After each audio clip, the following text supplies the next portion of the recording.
भैया जाए चंदा कि कब को रवे में हमरा राहत रहली क्षण भर जुदाई ना साहत रहली कि अब ता हमार बिना देखले सुरतिया होई जाला कैसे बिहान हो कि जाए चंदा ले आव खबरिया जाए चंदा ले आव खबरिया कि कैसन बारी मोरी जान। बाकी हमारी तेज भैया गावेला तो उनका आवाज में कुछ ज्यादा हिट लगेला और जोड़ी भी सुपर हिट लगेला। वाकई हम तो सोच रहे हैं कि राउर बिया हो जाओ, लेकिन चली रहुआ बहुत मन उनकर दोस्त रहने कोनो बात ना। हम भी आई फरमाइश रहल भैया के दिल ना लगे ना तो हमरा से खिसिया जाए, वैसे जमाना खिसिया बा हमरा से हो हमरा प्यार के बदला में बोला का दिल मारा हो कि तू जब दिल मारा का दिल मारा हो। हमारे प्यार की खासियत जानती है धन्य दीदी, धोखा तो सबको मिलता है कि बनाने में जिनको जमाने लगे हैं वही आज हमको सिखाने लगे हैं। जिनको बताया कि चलना संभल संभल कर वो हवा में कबूतर उड़ाने लगे। हमेशा समझाती आई और समझा रही हूँ कि जीवन में हमेशा आगे बढ़ो, खुश रहो, तरक्की करो। शायद तुमसा ना मेरे जीवन में कोई था ना कोई है ना कभी कोई आ सकता है जिससे हम प्यार करते हैं। अगुआ देखिए बैठे हैं ये लोग ना, आप नहीं अगुआ जा विशाल जाओ, आपका दिल टूट जाएगा। हम समझ सकते हैं कि दिल ना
बदनाम हो गए, इश्क किया बदनाम हो गए, चर्चे हमारे सरेआम हो गए और जालिम ने दिल उस वक्त तोड़ा जब हम इसके इश्क के गुलाम हो।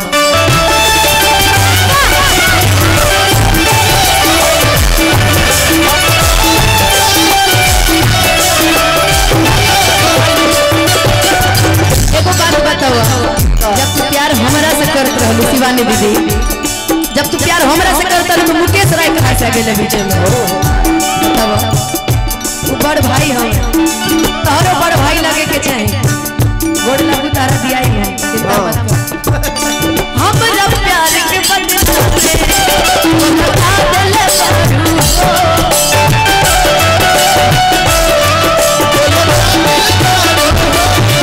तू जब दिल पारू हो दादा का दिल पारू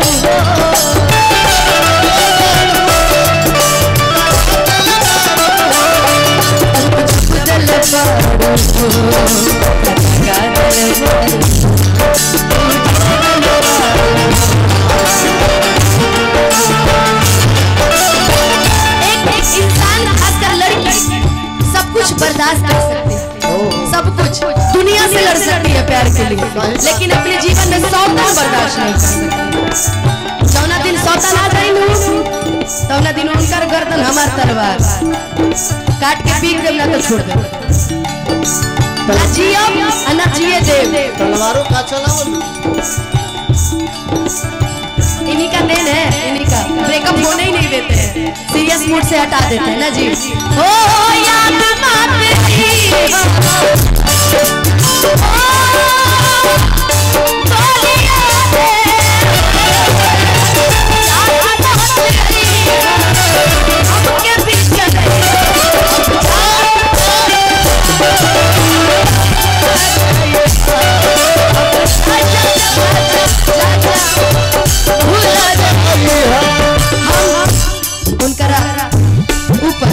जैसे हमारे शिवानी दीदी वाली उनकरा ना हम रुपया देख ले रही ना घर देख ले रही ना उनकर जायदाद संपत्ति ना उनका बैंक बैलेंस ना उनकर गाड़ी ना मोटर एक एक चीज देख ले प्लीज बाबा प्लीज बाबा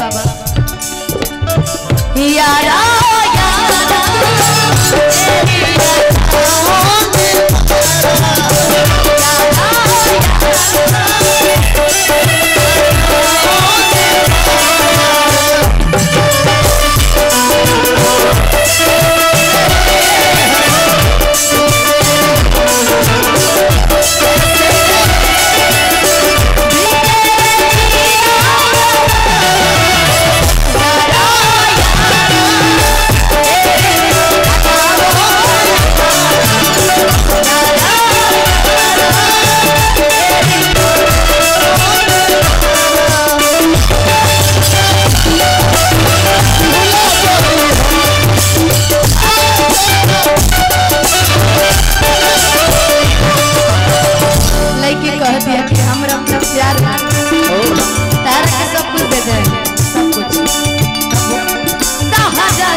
फर्नीचर के पैसा हमारा फिर आ रहा है बड़ी देर से क्या रहे पैसा देता नहीं।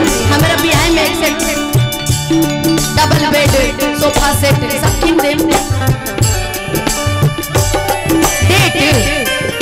डेट तो हमारे पंकज भैया बताइए कि कौना मास में हमार बियाह होई। देखी कहीं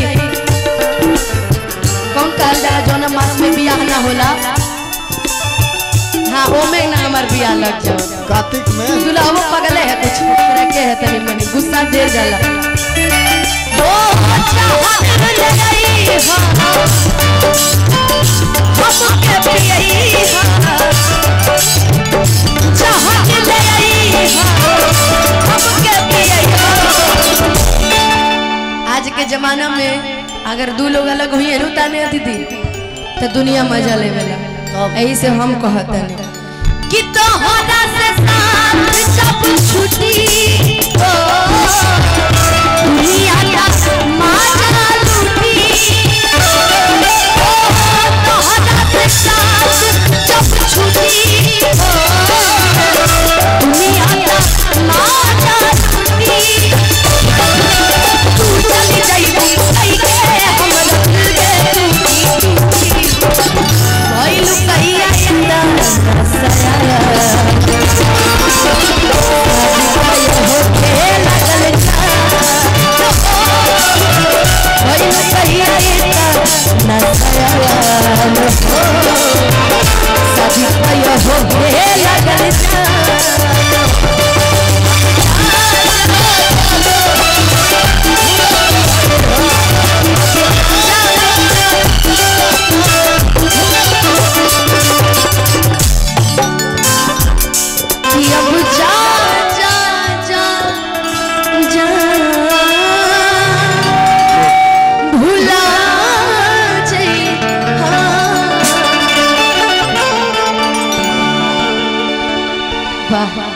भगवान करे और प्यार रहुआ जरूर मिल जाए। सदैव बनारस वाले